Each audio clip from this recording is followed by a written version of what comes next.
Ya vamos a estar también al aire en Facebook. Entonces, saludemos también un poco a las personas que vayan llegando por acá por Facebook. Pero mientras tanto, me gustaría que nos contaras cuál es como, desde dónde quisieras tú hablar hoy. ¿Cuál es tu parada? La mía es ciudadano colombiano, muy preocupado con lo que está viendo y con un pálpito feo de que las cosas no van a estar muy bonitas y no sé hasta qué punto estemos preparados para lo que viene. A ver, Juan, yo creo que siempre tenemos que hablar desde la esperanza, desde ese lugar donde las cosas pueden estar mejor, donde para los creyentes o las creyentes que haya, pues independientemente de lo que pase, vamos a estar bien. Eh, hay asuntos de diferente índole, ¿cierto?, que lo pueden preocupar a uno. Creo que el más significativo en este momento es como que nuevamente nos sentimos acorralados por la muerte no solamente por el COVID, sino por la muerte, por las masacres, por los asesinatos, por las situaciones que se están dando durante estos 21 días que ya llevamos de protesta social. Y ese acorralamiento lo que nos demuestra es que no estamos aprendiendo ciertas cosas que deberían ser tremendamente sencillas.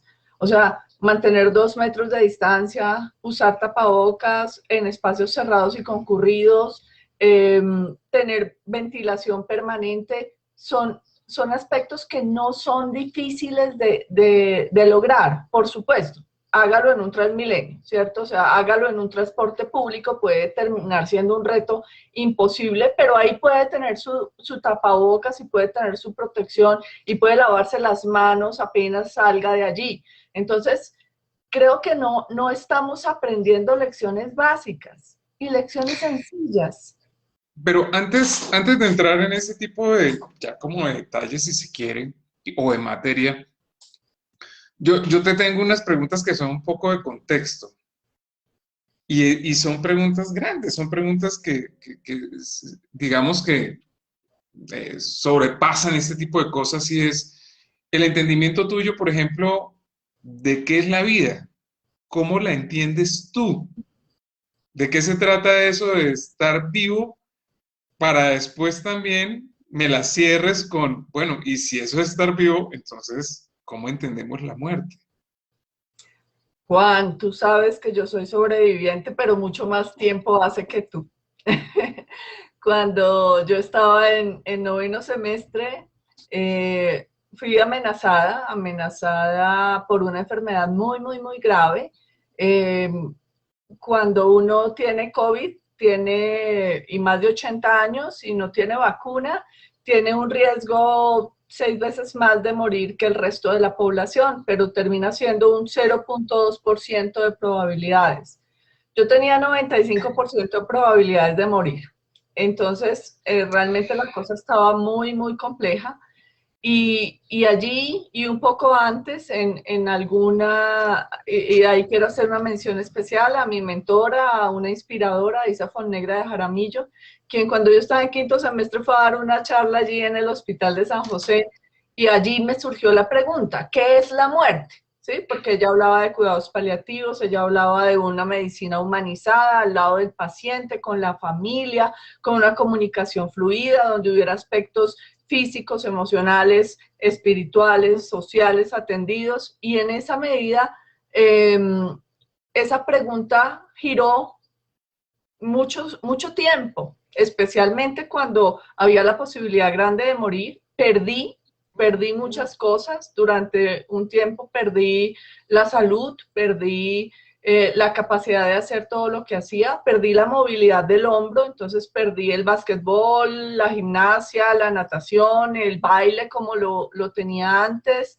Eh, Perdí la simetría corporal, perdí la posibilidad de ponerme una manga sisa, ¿cierto? Un vestido que fuera llamativo, eh, pero la vida seguía y seguía aún con miedo. Sí, tenía mucho miedo de qué era eso de la muerte, de qué le pasaba a uno cuando se moría y de qué le iba a pasar a los demás cuando morían. Se apaga el televisor y ya. No, no.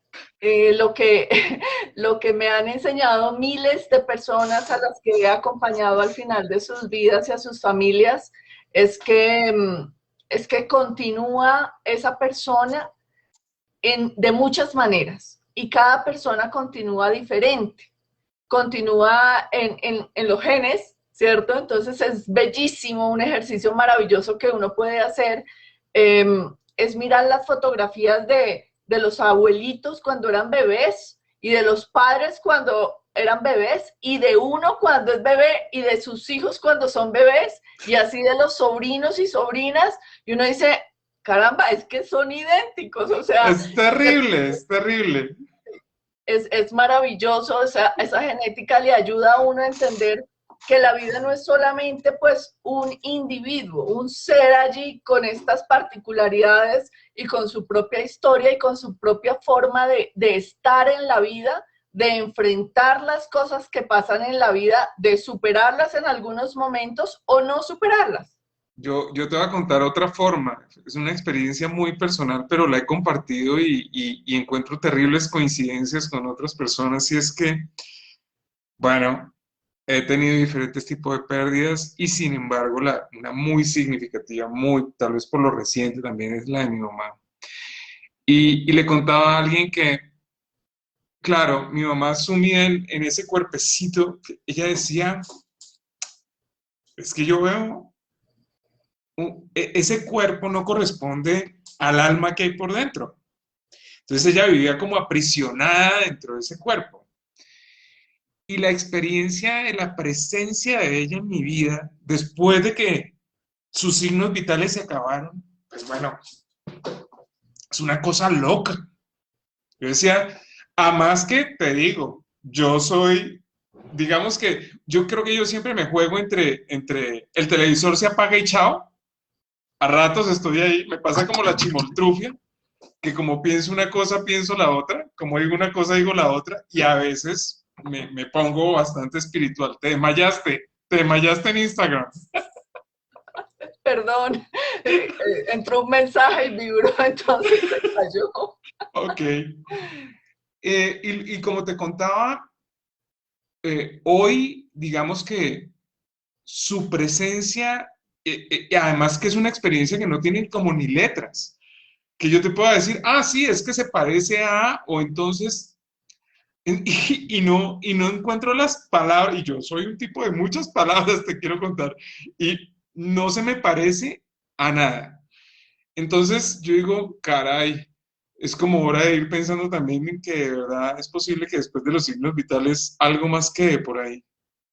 Sí, sí, quedan las memorias, quedan los recuerdos, quedan los ademanes, quedan todos los momentos vividos, quedan todas las experiencias que hemos tenido compartidas y por eso es tan importante y tan valioso que podamos pasar tiempo juntos. Y qué bueno que llega Catherine y nos está saludando desde Ecuador por el Face y Claudia Patricia también. Bienvenidos y bienvenidas a todos quienes están acá. Es un gusto para nosotros poder estar charlando de estos temas tan íntimos, tan profundos, pero tan comunes también a todos, porque hay unos temas que son tabú, ¿cierto? Todo el tema de dónde venimos y todo el tema del final de vida, de a dónde vamos. Ah, y además en el intermedio, como del gozo y del placer, ahí hay otros tabúes muy grandes sobre los que no es tan fácil charlar. Entonces, cuando dos seres humanos, dos compañeros, dos colegas nos encontramos y podemos charlar de nuestras experiencias personales, de nuestras pérdidas, de cuán difícil a veces es compaginar lo que hay en la mente con lo que pasa en un cuerpo que está creciendo o que está ya terminando su ciclo. Y qué es lo Y que me, pasa también con ese espíritu, ¿no? y me gusta también lo que dices por lo siguiente, yo creo que lo que hace realmente difícil las conversaciones es que no las tenemos. Cuando dejemos de tener conversación, o sea, cuando dejamos de que la conversación sea tabú, la conversación es súper simple. Además, cuando son las cosas que realmente importan en la vida, las letras no son tantas, la verdad. Las letras no son tantas. Es más, hay ciertos silencios que son sobrecogedores donde uno dice, lo entendí todo, lo Sí. entendí todo, ya estuvo bien. Y tranquiliza además. Yo creo que lo que más nos aprisiona, aquí nos siguen saludando, bueno, la casa se llenó, Lilian. Este tema está Hay marquetero. muchos fans, muchos amigos, muchas amigas, mucha familia linda, Sí. mucha gente que queremos muchísimo. Entonces, yo creo que ese es tal vez uno de los propósitos también de este live, como, no sé si es sensibilizar, generar conciencia, no sé, hay palabras que se trillan mucho y joden, pero es más bien que simplemente experimenten acá que se puede hablar de esto con una cierta paz y una cierta tranquilidad y que seguramente, y aquí viene la otra pregunta que te quisiera hacer, Pero yo espérame, antes ah, de esta pregunta, Juan, quiero sí, mostrar algo que es absolutamente bello. Y es como un hombre, ¿cierto? Médico, como tú, ¿sí? Cuando habla de algo tan importante, puede expresar su sentimiento y se le puede quebrar la voz y puede sentirse humano, ¿cierto? Sin que eso se le quite nada. Ni se le quita su masculinidad, ni se le quita su cientificidad, ni se le quita su ser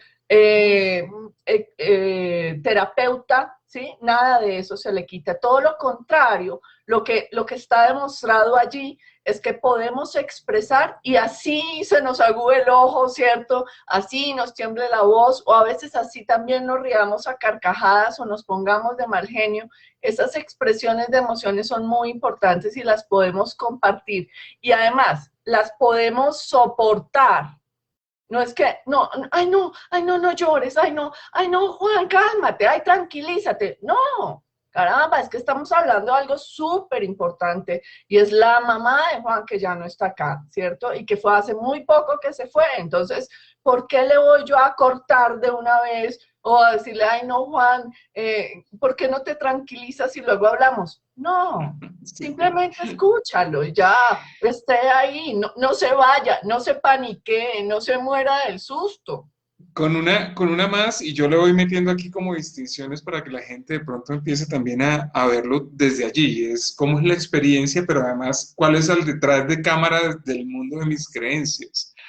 Y es que quien se niega a la tristeza se negó el principio y la posibilidad de amar, porque uno solamente puede estar triste sobre aquello que amó y le importó. Mira, cada vez que, Entonces tú borras la tristeza porque qué dolor no la quiero vivir y ahí derechito borraste el amor y todo lo que significa eso en tu vida. O sea, una vida bastante pobre, diría yo.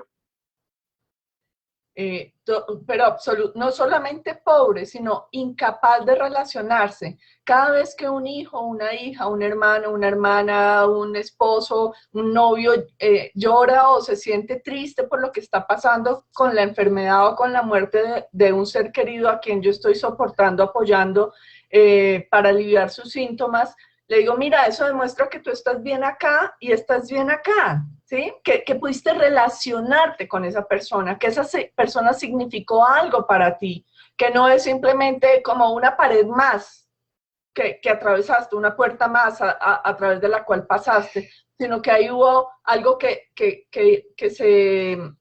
se manifestó y que se hizo, que se expresó de una manera bella como ser humano. Bueno, para nuestros amigos de Facebook y de Instagram, este es como mi tercer live que salgo en simultáneo, de hecho la estoy rompiendo.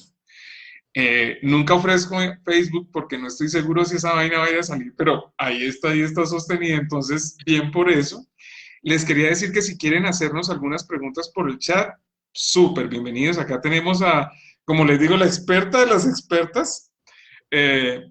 Podría decirle la doctora muerte, pero no, es la doctora vida. Y ahora sí mi pregunta, y es, fíjate que muy intuitivamente aquí en la conversación salió que el solo hecho de conversarlo empieza a volverlo más sencillo. O sea, facilita este tema, el que lo conversemos. a tu juicio y desde tu experiencia, bueno, les cuento además que de todos los que les he dicho, no les he contado otra cosa que es bien particular, y es que Liliana atiende pacientes terminales y hace manejos paliativos en pacientes de esta índole. Luego, la experiencia que ella tiene frente a este tipo de situaciones es más o menos todo. Pero entonces desde ahí, Lili, quisiera hacerte la pregunta y es, ¿qué otras cosas? Porque fíjate que la pregunta simple es, ¿qué nos facilita si la muerte es tan jodida de afrontar? Bueno, la muerte es la muerte, ella no es jodida, ella simplemente llega y pasa, además es parte de la vida, el yin y el yang, pero se nos hace jodido hasta conversarla. Entonces, ¿cómo peor es vivirla? Y ojalá fuera la de uno, pero es que además vivir la de los otros, la de los seres que uno ama, es complejo. Entonces, ¿qué crees tú que además de conversarla nos puede hacer más fácil ese tipo de momentos? Tal vez sí podemos acercarnos un poco a la realidad, ¿sí? Dejar de vivir en la fantasía o en el imaginario de lo ideal, ¿sí? De las ideas o de lo fantasioso, sino de la realidad, ¿sí? O sea, la muerte no le está llegando a la humanidad, la muerte no le está llegando a la familia fulanita, la muerte no le está llegando a una persona, la muerte es una condición natural de todo lo vivo, como decía Juan, de las plantas, de los animales y de los seres humanos. Entonces, es una condición que nos va a llegar siempre, pero es muy complicado también que uno no puede estar hablando de la muerte todo el tiempo, ¿sí? O sea, uno no puede ver el sol de frente todo el tiempo porque se quema. O sea, ese es un asunto que tiene sus momentos y que tiene sus oportunidades. Entonces, uno puede llegar a, y no con todo el mundo puedo hablar de la muerte, porque hay personas que van a entrar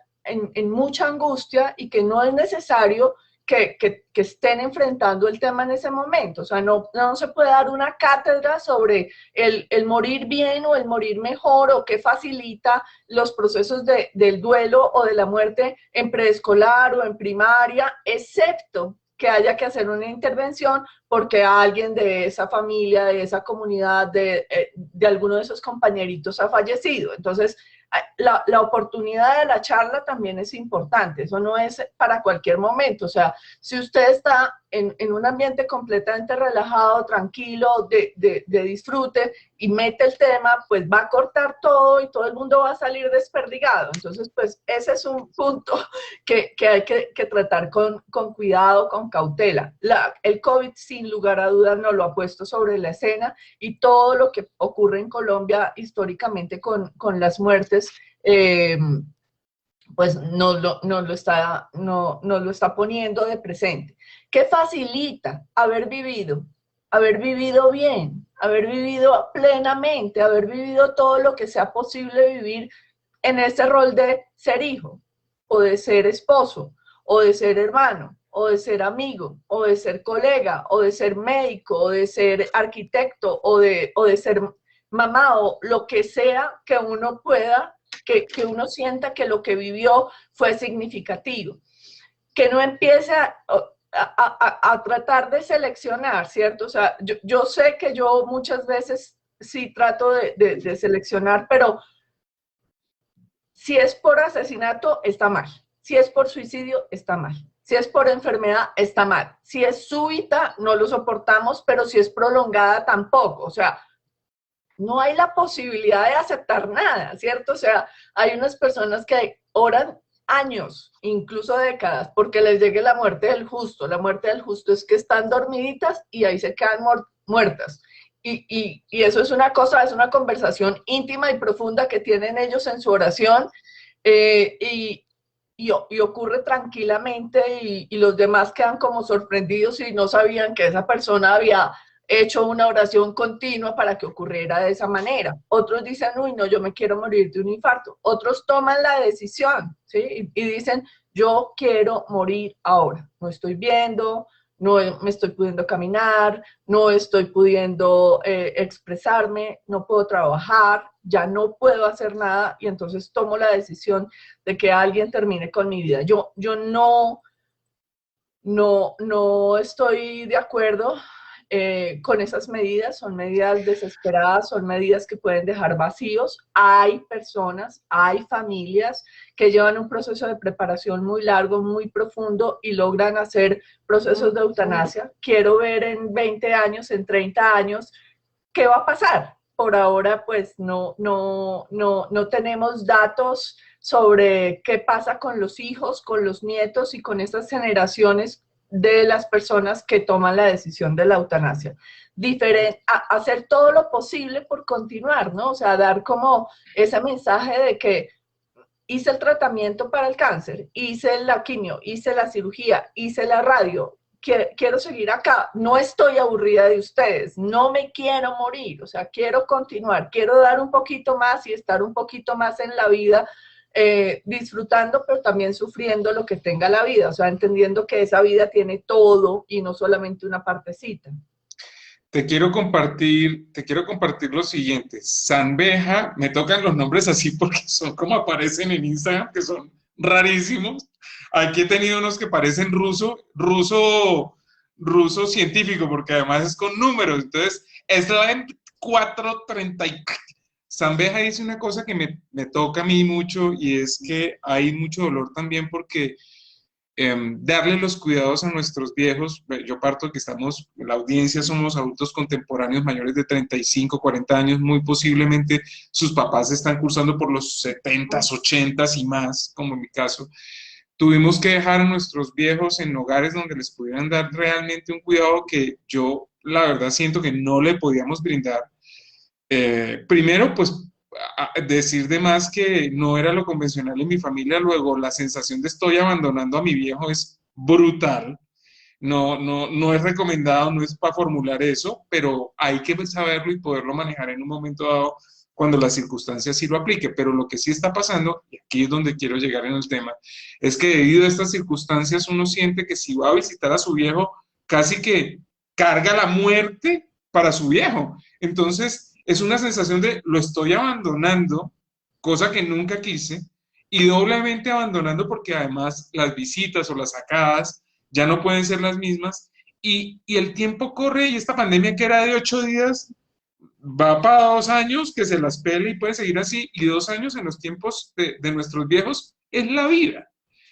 Entonces, manejar eso también se vuelve un poco complejo y lo traigo a colación porque realmente eso es lo que nos está pasando.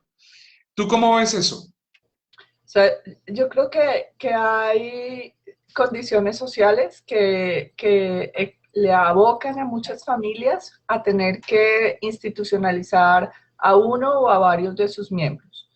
No es lo frecuente todavía y no es lo común.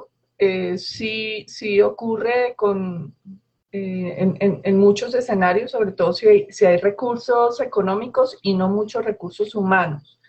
Hay una idea y es que no es posible manejar los síntomas en las casas. Yo no me he encontrado ningún síntoma que no sea posible manejar en la casa. Sí, todos se pueden manejar si se cuenta con básicamente dos cosas. Medicamentos, si no tenemos medicamentos, ahí sí, no hay nada que hacer, y atención médica. Pero la idealización o la romantización del final de la vida, que tiene que ser en unas condiciones en donde parece un cuadro exacto, romántico, en donde está la persona en el lecho, al lado toda su familia, el perro en los pies. El perro es clave. Muy importante. Los bendice y entonces antes dice una palabra o una frase importantísima, ¿no? O sea, como si solo esperar hasta el final para decir lo importante en la vida. O sea, se llevó 80 años, 60, 70, lo que sea, pero fue la última frase. Entonces todos quedan esperando como eso, y si no dijo nada, entonces es que no nos quiso decir o no nos pudo decir, y empiezan a tejerse una cantidad de historias alrededor. Fantasías. De eso, puras fantasías que no ayudan además, ¿sí? Que no le ayudan a nadie, ¿sí? Entonces, ay, es que yo quisiera, primero, aquí nadie quiere que su ser querido se muera, punto. Aquí nadie quiere que uno se muera. Entonces, todo lo que viene de ahí en adelante toca hacerlo lo más suave posible. Tiene que ser un súper especialista de cuidados paliativos quien entre a hacer la atención No. La Organización Mundial de la Salud desde los años 90 definió cuál es la escalera analgésica, definió cuáles son los síntomas más frecuentes y cuáles son los medicamentos que se deben utilizar y cuáles son las vías más fáciles. ¿Qué tenemos atravesado? Un sistema económico en donde nos interesa es ganar dinero, no acompañar, no ayudar, ¿sí? Sino facturar, eso no nos ayuda, y súper especializar la atención. En Estados Unidos, y un sistema legal sostenido desde el miedo, donde ya la situación está difícil y entonces si yo tengo la iniciativa, si yo tengo el interés, si yo tengo perdóname la palabra que voy a utilizar porque es además resexista, pero si tengo las huevas, y hay mujeres que tienen muchas huevas, para hacerme cargo de esto, como que lo empiezan a uno a mirar raro, rayado, sospechoso, mierda. Yo te digo, y fue algo que descubrí en mi proceso, y es que la valentía nace en el amor. Cuando existe amor, tú estás dispuesto a todo. Y que se caiga lo que se tenga que caer. Y vamos. Entonces, yo te agrego eso porque de verdad que son las conversaciones internas. Y si después sospechan, y si dicen, mira, siendo médico y en el hogar, cuando yo les dije, me voy a hacer cargo de esta situación hasta donde las últimas consecuencias lleguen, la persona del otro lado entendía que yo iba era como a abandonar terapéuticamente a mi vieja. Me dijo, uy, doctor, eso sí me parece como complicado. Yo le decía, no, venga, lo que le estoy diciendo es, estoy dispuesto a jugármela con mi vieja a como toque, pero no necesariamente hacer locuras ni cosas que no ajusten a la realidad que tenemos. Ahora claro, sí, sí. mira que hay unas preguntas súper lindas en el chat respecto a eso, porque es que de un lado tenemos nuestro sufrimiento, ¿sí? O sea, nosotros sabemos que cuando ya la persona no esté, nos va a doler infinitamente, nos va a doler profundamente, no, vamos a sentir ese hueco, ese vacío, y no solamente el hueco, el vacío de ese papá o esa mamá o ese abuelito o ese tío o esa hermana real, sino del ideal. Ay, de ese papá que no hubiera sido mal geniado, de esa mamá que hubiera sido amorosa, de ese esposo que hubiera sido más atento, ¿sí? Entonces, no solamente del real, sino del ideal. Entonces, por un lado está el sufrimiento de uno. Entonces, uno ve a la otra persona y uno dice, no, ella aguanta un poquito más. Ella aguanta, que se aguante un poquito, hagamos algo para que se alivie un poquito y la podamos mantener acá. Entonces, el balance entre los sufrimientos, yo le digo a los pacientes y a las familias, muchas veces hay familias que necesitan ver sufrir muchísimo a su ser querido, o personas que necesitan sufrir muchísimo para concebir la posibilidad de desapegarse y decir, listo, no vamos a hacer muchas más medidas terapéuticas para continuar, vamos a hacer medidas para aliviar, ¿sí? Siempre para aliviar, excepto quien crea que a través del sufrimiento puede generar un proceso de sublimación, de santificación, de exculpación, ¿cierto? Que las creencias de cada persona, las creencias de cada familia también son respetables. ¿Y hasta Total. dónde llegan? Hasta donde no vayan a afectar a terceros, ¿cierto? O sea, si ya empieza esto a convertirse en un problema de contaminación para otros, o empieza a ser un tema en donde ya nadie soporta los alaridos y los gritos, pues un momento, este es el límite, ¿cierto? O sea, está bien que tú hagas hasta ti, pero como ya está afectando a terceros, hasta ahí llegamos.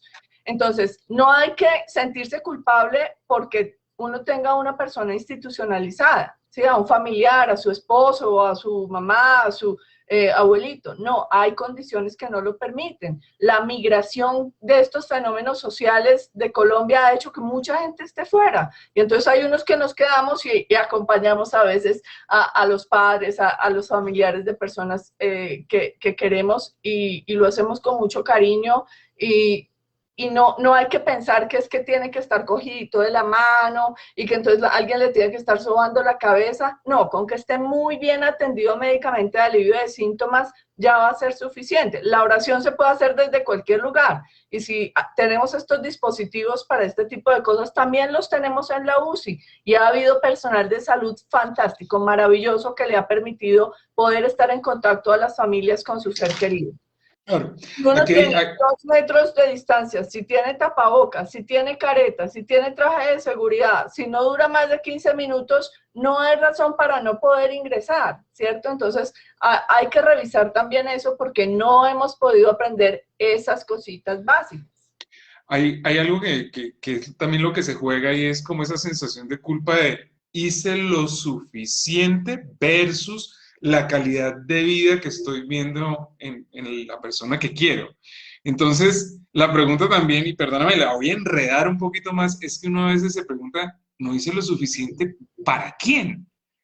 ¿Para la persona que está muriendo o para ti que sigues apegada y que no has podido soltar? No lo digo por quien hace la pregunta, sino para que nos lo cuestionemos. Y tocaste algo interesante también, y es que, ¿qué opinas tú del tema de los ritos, si es que es el nombre que cabe, o rituales, dependiendo del mundo de creencias que tiene cada uno, en términos como de facilitar este momento? Lo estoy diciendo previo o ritos posteriores que de alguna manera regalen paz. Y nuevamente me voy a servir en este live muy particularmente a ponerme un poco como ejemplo. Yo, en el caso de mi vieja, era católica, romana, pero después también se fue volviendo por protestantismo y cristiana, y bueno, un poco de cosas que yo no entiendo muy bien, la verdad se me escapa. Lo que sí sé son dos cosas. Una, que murió en mucha paz, y eso para mí tiene un gran valor, en realmente paz. O sea, yo creo que mi mamá hizo una transición eh, donde cuando yo me di cuenta, yo dije, estoy cuidando un cuerpecito, ya el alma no está acá. Y la segunda, y eso era para ella, y para mí, tenía que ver con que, y todavía lo debo, guardé un pedazo de las cenizas de ella y pienso ir a sembrar 2 árboles, uno en el lugar donde ella nació, porque además es de esas historias que ya no se cuentan donde se nació en casa. Es más, yo conozco el cuarto donde nació mi vieja y tengo el permiso de las personas que hoy habitan allá para ir a sembrar un árbol. Y otro en el sitio donde trabajó toda la vida. Y adicionalmente es una forma de decir, la energía no se acaba, se transforma. Sigue viviendo y dando vida a unos árboles que nos darán oxígeno. Es mi simbolización. ¿Qué opinas tú de estos ritos? O otros, qué sé yo.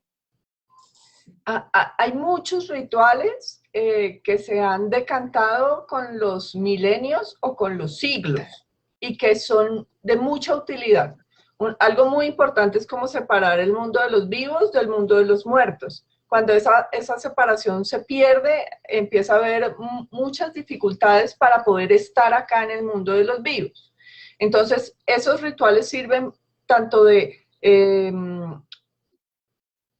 elementos para transitar de una manera más tranquila, como también para poder entender que ya no está, reafirmarlo, ir aceptando esa realidad poco a poco de una manera suave, amorosa, porque si ustedes ven o escuchan las homilías, la mayor parte de las palabras que se dicen y de los agradecimientos y de lo que dice la gente son bondadosas. Hay algunos pocos casos en los cuales la crueldad humana aflora, pero no es lo usual. Entonces son muy, muy importantes. El cristianismo tiene un gran maestro y desde el momento en donde él dice todo está cumplido cuando lee la escritura y luego cuando se entrega a la voluntad del Padre y luego cuando hace todo ese proceso del Vía Crucis hasta que finalmente en un acto de voluntad entrega su espíritu, todo eso es un camino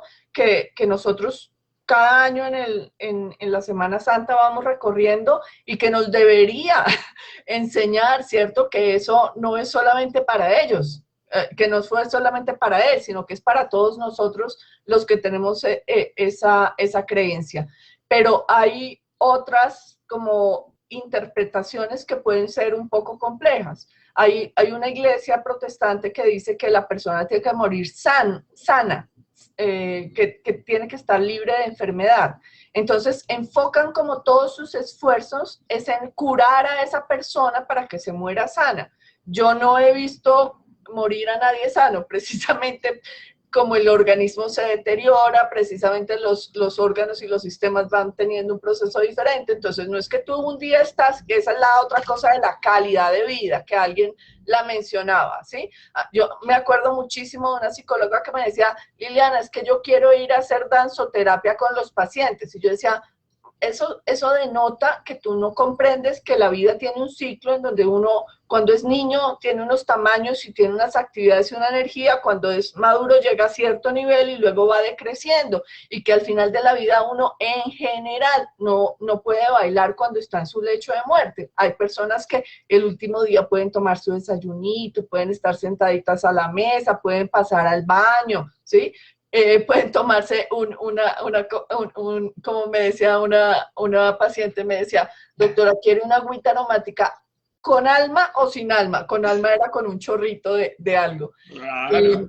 O una copa de vino o lo que quieran, y hay personas que lo pueden lograr, pero pues no son actividades como las que uno tiene a los 40, a los 50 o a los 20, ¿sí? Cuando usted tiene 50 años y pretende tener la rumba de los 20, pues la va a pasar muy mal 3 días y de pronto le toca pedir hasta permiso para no ir a trabajar porque no lo logra. Entonces, poderse como ir adaptando y flexibilizando ante los cambios que tiene la vida y ante los cambios que trae la muerte. Entonces, hay muchos rituales, tanto antes como después, que son muy bondadosos. Te toca leer, escuchar a Katy Holmes, la cantante, que canta muy lindo, una canción que se llama La Ensalada. Entonces ella dice que quiero que me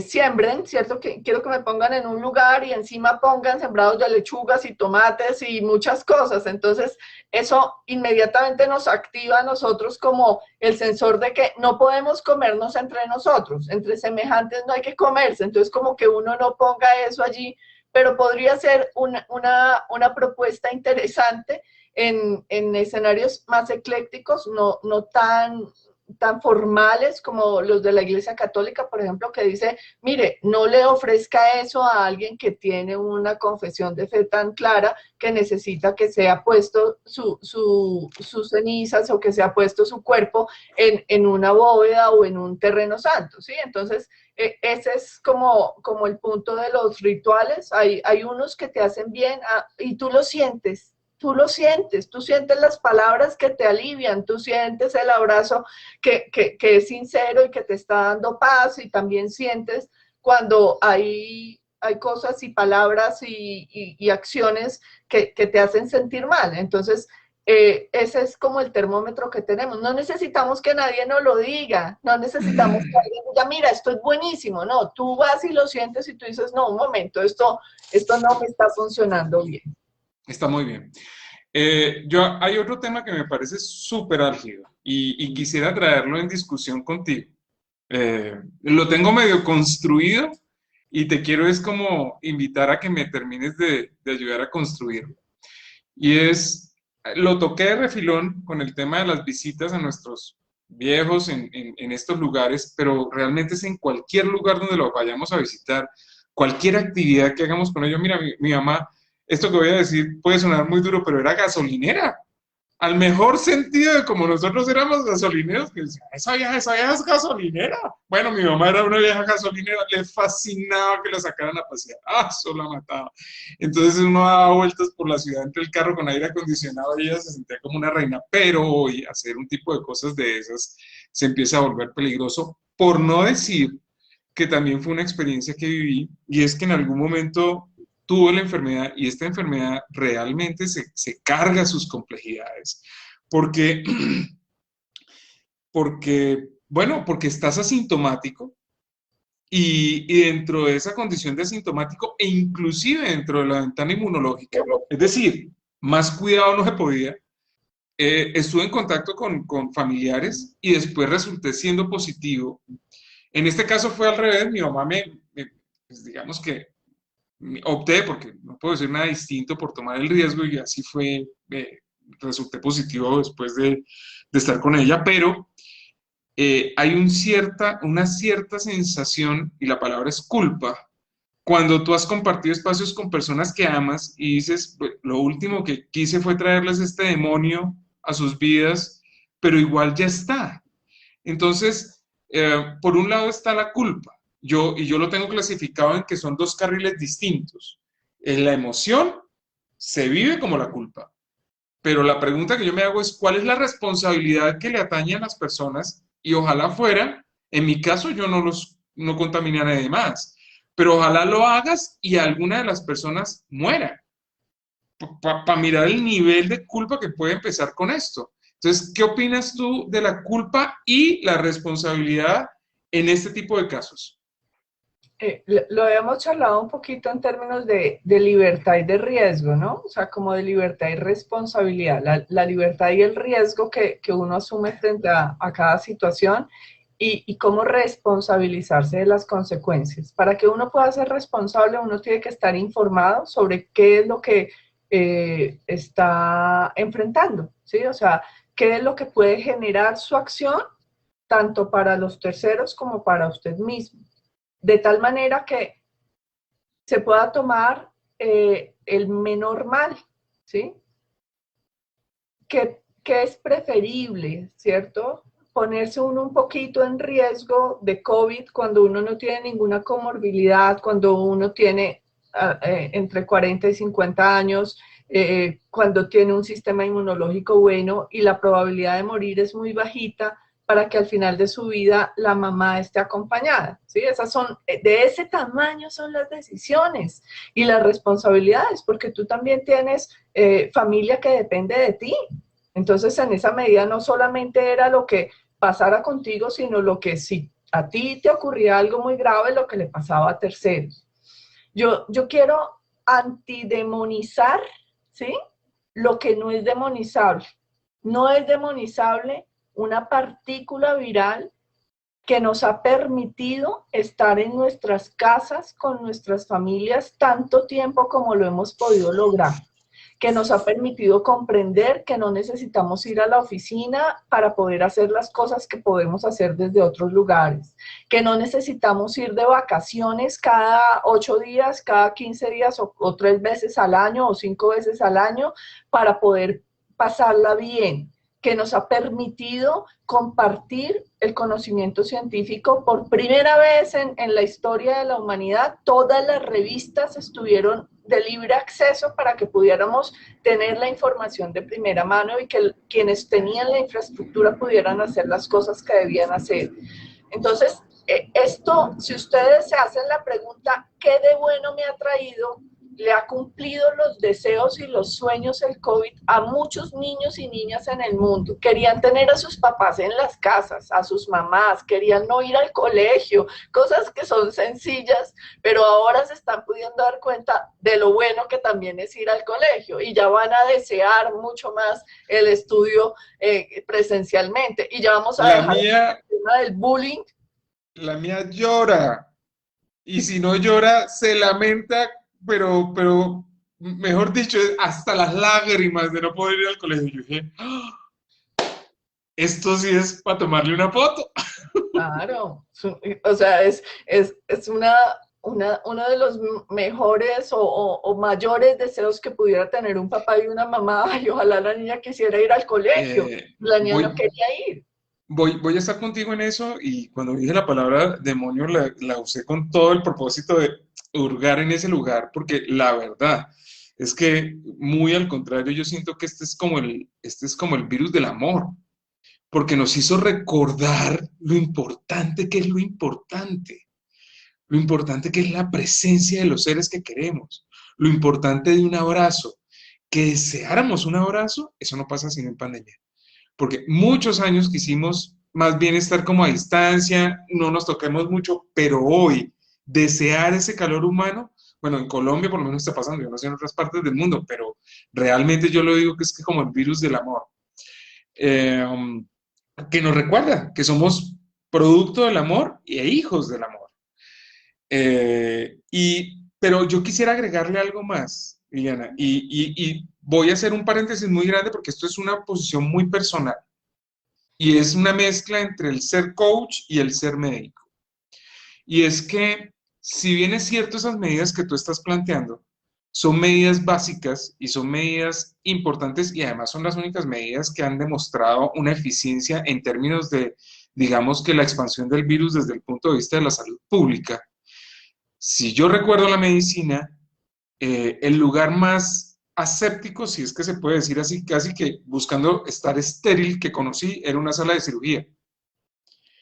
Y si tú me, no creo que me vas a contradecir en esto, en las salas de cirugía también se producen infecciones nosocomiales. Es decir, personas que llegan a salas de cirugía en un N porcentaje N, después de todos los cuidados, ustedes vieron los médicos, se limpian las manos como hasta que se les, mejor dicho, hasta que les arranque la piel, si pudieran, para evitar que eso suceda. Y aún así, en esas condiciones, hay transmisión de enfermedades de todo tipo en salas de cirugía.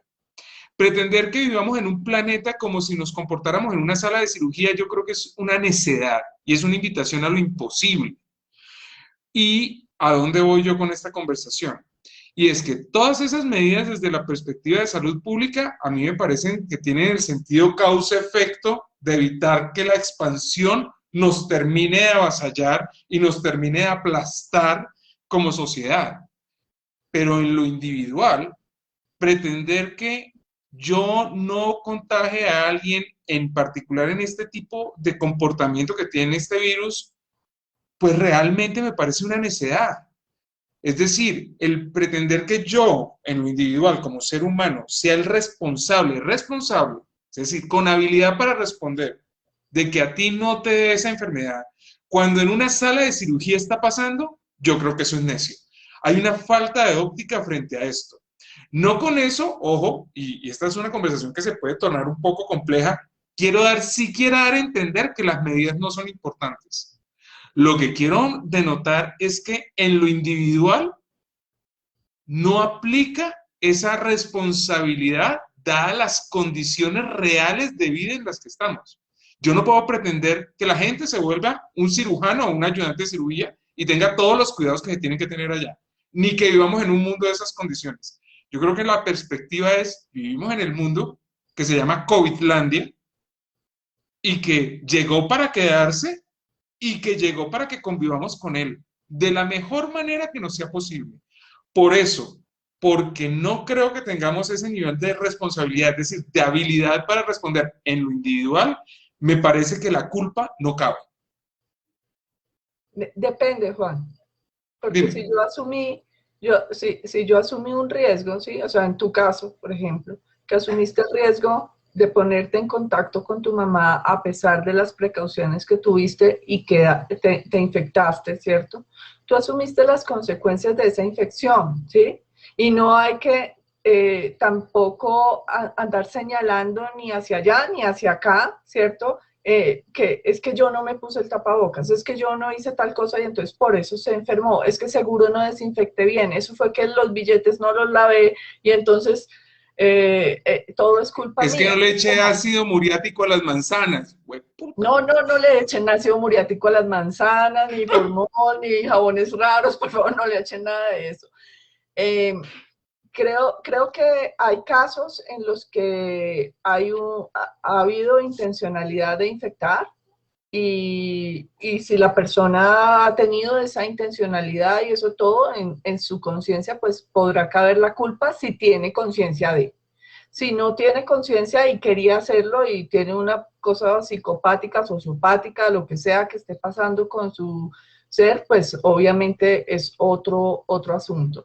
Pero no podemos echarnos la culpa. Y fíjense que fue lo que ocurrió al principio de la pandemia y que todavía lo estamos haciendo un poco en las investigaciones sobre el origen del virus en China, ¿sí? Sí, ¿será que se salió de un laboratorio o no? Sí, hubo un reservorio animal y que a partir del reservorio animal en el mercado fue que se empezó a expandir, o qué es lo que está pasando. Siempre estamos tratando de buscar como unos terceros culpables y más que responsables, culpables, ¿sí? O sea, culpables porque si llegamos a identificar que alguien es culpable de algo, le imponemos una pena gigantesca, que no es proporcional ni siquiera al daño. Estamos muy mal en términos de justicia. Alguien en el chat decía que el alivio que ha tenido la tierra, ¿cierto? Y que todo esto... que todo este proceso en el que hemos estado de alivio para el planeta también está demostrando como que hay una sola salud, ¿no? O sea, que si está bien el entorno natural, que si está bien el entorno microscópico, que si está bien el entorno animal y está bien el entorno humano, pues vamos a poder seguir en ese ciclo de la vida. Si eso se rompe, si lo dañamos por la extracción con fracking, por las represas, por la explotación minera, por acabar los páramos, pues vamos a tener muchos problemas. A lo que voy, Lili, es, y en eso quiero poner posición, pocas veces lo hago, pero te digo que es que lo viví. La sensación de culpa, que es una cosa entre biológica, espiritual y emocional, es brutal. Y yo creo que está sostenida en esa lógica causa-efecto de que si conocemos el virus, conocemos las medidas, entonces las tomamos, entonces no nos vamos a infectar. Carreta, va a pasar. Va a pasar y no merecemos, perdóname, porque aquí es donde voy, y no merecemos vivir el calvario de madres que vivimos terrible cuando eso sucede. Yo creo que hay que liberarnos un poco desde la intención. Si mi intención ha sido buena, si he sentido que he tenido los cuidados, si he hecho lo mejor que ha estado de mí, con lo que la ciencia hoy nos dice, entendamos que estamos en un mundo donde eso va a suceder. Y no cabe culpa, porque es que cargarnos un muerto es una cosa muy compleja. Y ojalá, es que por eso digo yo que es el virus del amor, es que si uno infectara, te lo voy a decir que no es bueno en ninguno de los sentidos, pero si eso pasara con una persona que nunca he visto y nunca he conocido en mi vida, perfecto, pero es que esta vaina infecta es una de las personas que amamos, precisamente porque estamos en contacto con ellas. Entonces, cargarnos con esa culpa me parece brutal y a eso es a lo que yo quería como llegar con la reflexión. Claro, eso es muy importante, Juan, pero también tenemos que mirar que en este momento estamos enfrentando un fenómeno un poquito diferente aquí en Colombia, porque hay muchas personas que han perdido tanto a lo largo de toda su vida, no tienen educación, no tienen salud, no tienen vivienda, no tienen qué comer, y esto ha acrecentado sus dificultades y están desesperadas y no tienen nada que perder. Entonces quieren 5 minutos de gloria, así sea porque perdieron el ojo, porque perdieron la vida, porque estuvieron hospitalizados por una agresión o estuvieron recluidos, porque ese es como su único acto heroico que van a poder lograr ante tanta precariedad.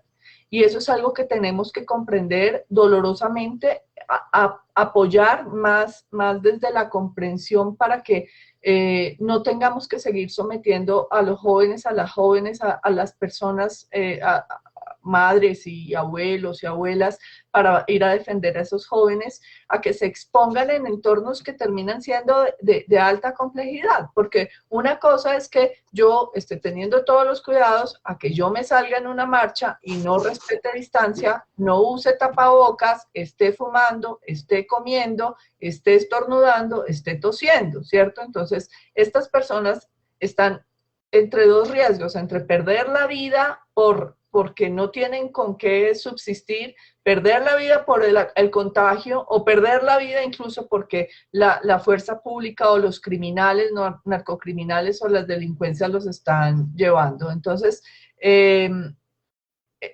alguien aquí está hablando, nuestro querido Hernandito, acerca de la necesidad de tener prudencia, ¿cierto? O sea, de saber cuáles son los riesgos que se están enfrentando realmente y en esa medida, pues, no exponerse más allá de lo necesario, sin sentir que si se infectó, entonces es culpable de haberse infectado porque seguro no hizo algo de lo que tenía que hacer. O sea, no hay algo que pese más que la culpa y no hay un alivio mayor que cuando le quitan a uno esa culpa también de encima. Bueno, mi doctora Liliana, el tiempo es corto en televisión, hemos tratado más o menos como lo divino y lo humano en esta conversación. Yo quisiera ir cerrándolo con algo que me parece también fundamental y es que, bueno, la audiencia está increíble hoy y es como poderles contar en plata blanca a las personas, creo, y no sé si me equivoco, que realmente sería inédito en este país. Claro, siempre hemos contado con faltas de recursos, siempre han estado limitados, pero la sensación en general del sector es que si no tengo el servicio acá, lo puedo conseguir en otro lado, si no puedo remitir, y evidentemente hay cosas que se salen de esas condiciones y hay lugares en el país donde realmente no hay ni lo básico de un centro de salud. Pero frente a esta situación, y lo más complejo, porque es que esta es una enfermedad que se cura o con moringa y acetaminofén, como fue mi caso, o tenemos que estar en una unidad de cuidado intensivo, o sea, son los dos extremos del tema, ¿verdad? Entonces, yo creo que el mayor de los temores es, bueno, y si realmente nos complicamos al zoco, porque moringa y acetaminofén o paracetamol o lo que quieran formular, de eso hay por montones en las farmacias, pero unidades de cuidado intensivo y ventiladores cuando la vaina está chiquita, de eso sí ya no tenemos tanto, aunque ha aumentado. Finalmente, los recursos siempre son limitados, pero la experiencia de no hay cama y no va a haber de pronto cama no para uno, sino no va a haber cama para cientos, como sociedad es una cosa que me preocupa. Entonces, ¿qué te parece si les contamos a nuestros oyentes o televidentes qué decisión, cómo va a tomar la decisión el médico en el momento en el cual tú requieres el servicio y el servicio esté copado? ¿Qué va a pasar con los que están en fila para ser atendidos en esa unidad de cuidado intensivo? ¿Y qué va a pasar con los que están en la unidad de cuidado intensivo y eventualmente no están dando los mejores signos de que están saliendo adelante con la enfermedad? ¿Cuál es la acción que van a tomar los médicos? Porque me parece importante que la gente lo conozca. Además, porque la carga de la decisión que van a tomar ahorita nuestros colegas es brutal. Si llega a suceder, claro está. Desde febrero del año pasado, diferentes instituciones empezamos a hacer la identificación de cuáles deberían ser las recomendaciones para tomar decisiones ante escasez de recursos cuando había falta de ventiladores. En este momento Bogotá ha aumentado 3 veces el número de camas de UCI. Colombia en general aumentó 2 veces el número de camas de UCI. No hemos tenido, excepto en Amazonas, donde no existe el recurso y no hubo el traslado oportuno al principio de la pandemia de las personas que necesitaban el ventilador, la necesidad de activar el triage. Hubo hace 4 semanas en Medellín la necesidad de activar el triage y rápidamente otros departamentos y otras ciudades empezaron a recibir esos pacientes logrando que muchos estuvieran bien. En el dado Explícales la palabra triage a algunos de los oyentes, de los televidentes. Triage es como la priorización de la gravedad para hacer la atención. Entonces, eso era un término que se utilizó en la guerra, en la Segunda Guerra Mundial, para poder identificar cuáles eran las personas que requerían la atención médica porque tenían posibilidades de salvarse, cuáles podían esperar un poquito más, cuáles definitivamente no les haga nada porque no tienen la posibilidad. Entonces, hay unos lineamientos que la Asociación Colombiana de Infectología, ya el documento de la ASIN tiene 494 páginas, ¿cierto? Entonces, cada equipo médico que tiene que hacer atención a un paciente con COVID, tiene que seguir una gran cantidad de lineamientos técnicos, pero además sí hay que tomar una decisión porque no hay sino un ventilador y hay 2 personas o 3 o 5 o 10 personas por ese ventilador. Se hace una identificación de criterios, ¿cierto? Criterios que no se basan en la ética médica convencional, es decir, que primero beneficiar a la persona, segundo respetar su autonomía, bueno, antes de beneficiar, no hacerle daño, y cuarto, es distribuir los recursos de acuerdo a las posibilidades. En este momento tenemos invertida ese juego y lo primero que tenemos que atender, además de la autonomía, porque si hay una persona que dice no quiero hospitalización, no se hospitaliza, no quiero intubación, no se intuba, ¿sí? O sea, ese se respeta desde el principio, pero después de ese tenemos que actuar en términos de justicia distributiva antes que de beneficencia y de no maleficencia. Entonces, en esa medida se tienen que definir cuáles son los criterios de acuerdo a la saturación de oxígeno, a la frecuencia cardíaca, a ciertos niveles de ciertas sustancias químicas que tenemos para saber quién está mejor o quién está peor, y de acuerdo a la edad, a las comorbilidades que tenga, a esos criterios técnicos, se define quién tiene más posibilidades de sobrevivir. E incluso dentro de los que ya tienen el ventilador, si después de 1 semana o 2 semanas de estar ventilados no tienen una respuesta positiva ante la ventilación, la posibilidad de que se les retire a esos y se les ponga a otros. Hay que tener en cuenta, como hablábamos con Juan. En eso, perdóname, es importante recalcarlo porque yo creo que en el inconsciente de muchas de las personas que nos escuchan está el principio de el que llegó primero a la fila lo atienden. No, lamento decirles que el que llegó primero a la fila no lo van a atender. Entonces van a pasar por la rabia que significa haber llegado primero y darse cuenta de que a otro lo van a subir a la unidad de cuidado intensivo y a ti no. Y ese es algo que está en nuestro inconsciente, pero nos pasa en la fila cuando vamos a entrar al teatro, pero si yo llegué primero, ¿cómo no me atienden? En el digiturno, no, ya ves que no, eso no va a pasar. Y es bueno que tomes conciencia de que eso, en esas circunstancias muy particulares, que no las deseo, pero uno puede llegar a pensar en que es mejor anticipar. Yo trabajo como tú, desde la esperanza, pero cerrarle los ojos a la realidad de lo que estamos viviendo creo que no nos hace mucho bien. Entonces, ese que no se asigne por orden de llegada, que tampoco se deba aplicar el valor social, o sea, entonces que si es el presidente le damos el ventilador al presidente y si es una persona de otro nivel, no. También se recomienda no tener en cuenta el valor social de las personas. Sí se recomienda tener el valor instrumental de los trabajadores de salud, entonces especialmente de los de primera línea. Entonces sí, si es un trabajador de salud de primera línea, es un intensivista, un anestesiólogo, una enfermera, una persona que está atendiendo pacientes de COVID, se prefiere a esa persona porque luego cuando se recupere va a poder seguir atendiendo pacientes de COVID. Eso es básicamente pragmático e instrumental.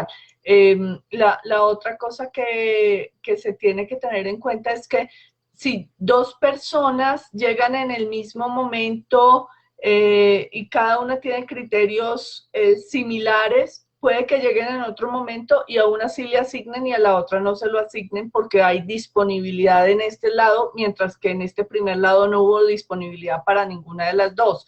Entonces, no es que siempre va a negársele la oportunidad a uno, porque si justo en el momento en que esa persona necesita el ventilador, alguien falleció, pues es desafortunado para la familia que falleció y para esa persona, pero se le puede asignar.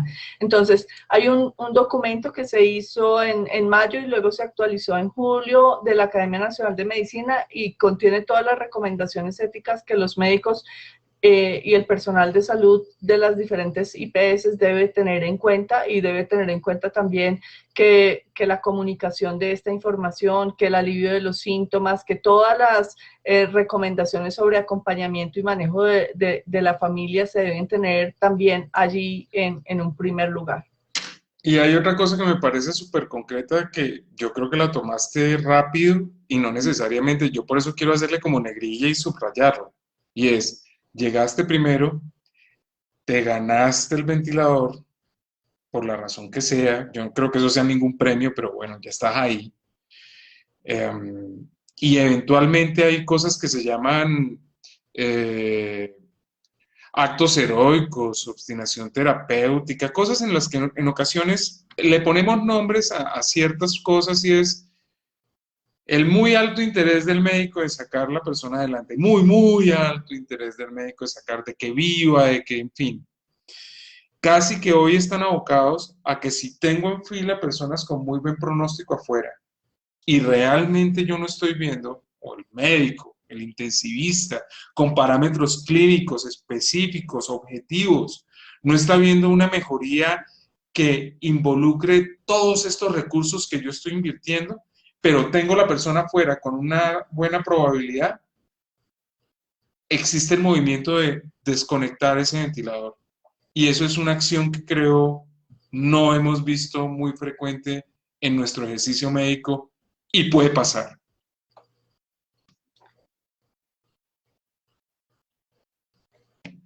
Sí, es mejor decirlo en blanco y negro, ¿verdad? Sí, sí, definitivamente. Adriana pregunta que si esto queda grabado y que si lo puede ver después. Y otras personas preguntan que si hacemos otro capítulo. Y yo digo, oye, yo quería hablar era de violencias contra las mujeres y miren el tema que me metieron.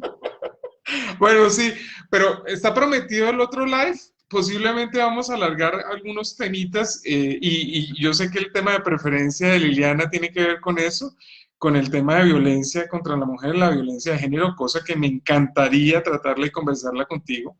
Entonces, para las personas que nos han aguantado toda esta hora, este tiempo, muchísimas gracias por acompañarnos, ¿verdad?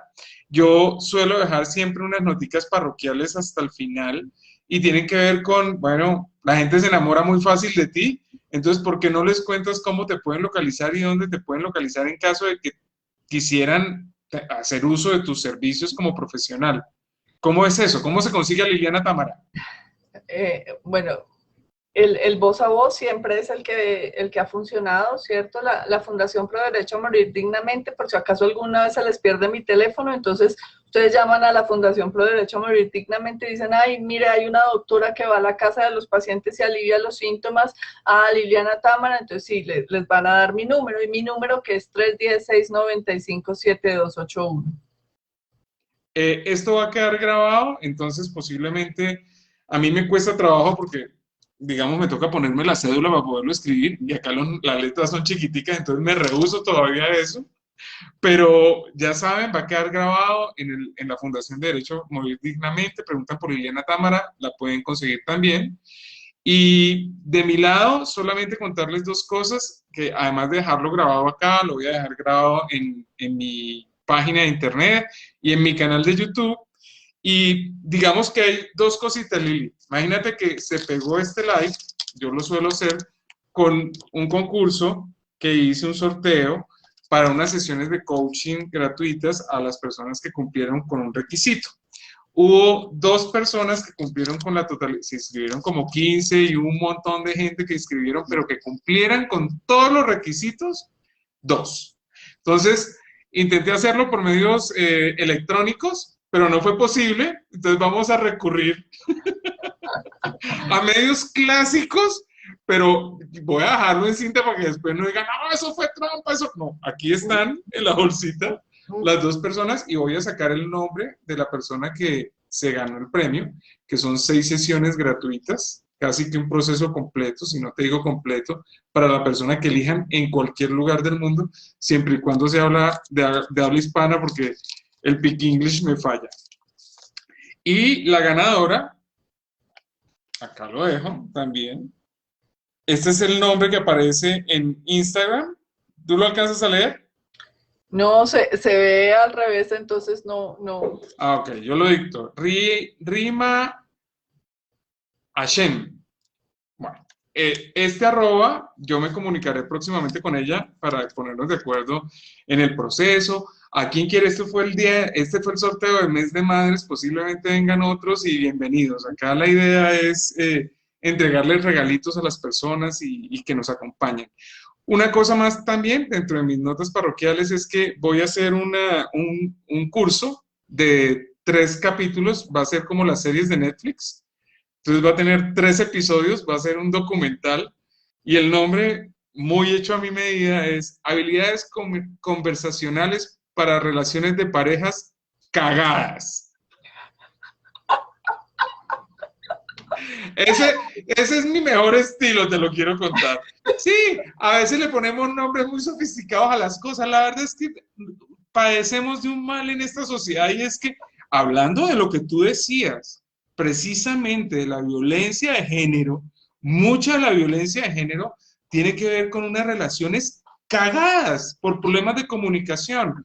No todas, no todas. Evidentemente hay temas patológicos y bueno, eso ya lo conversaremos contigo, pero gran parte del dolor que yo encuentro en las familias colombianas tienen que ver con relaciones de pareja que de verdad deja mucho. Bueno, ahí está la gente cagada de la risa. Menos mal, yo no sé si el señor Zuckerberg me vaya a sancionar por eso, pero así se llama mi curso. Entonces, próximamente voy a sacar un banner, un post para las personas que se quieran inscribir. Súper bienvenidas a alguno de los episodios. Va a ser modular, no tienen que tomarlos todos, pero la que esté interesada o el que esté interesado, súper bienvenido. Términos y condiciones, más adelante. Dicho esto, agradecido montones, Lili. Unas palabras de despedida. La gente te ama. Un abrazo fraterno desde el fondo de mi corazón para todas las personas que se conectaron. Juan, muchas gracias por haber tenido esta charla. Sé que fue muy importante para ti, sé que es una honra también a tu mamá y a muchas cosas y a todas las personas que están perdiendo seres queridos en estos momentos o que van a tener esa posibilidad en un tiempo y que podemos hablar de estas cosas de una manera tranquila, fácil, sencilla, asequible y bueno, un abrazo. Gracias. Para todos ustedes también un abrazo fraterno, muy cariñoso y los espero para dentro de 8 días. Hasta luego. Por allá, gracias, corazoncitos, de verdad, una locura. Muchas gracias a todos por su atención, de verdad. Chao. Chao.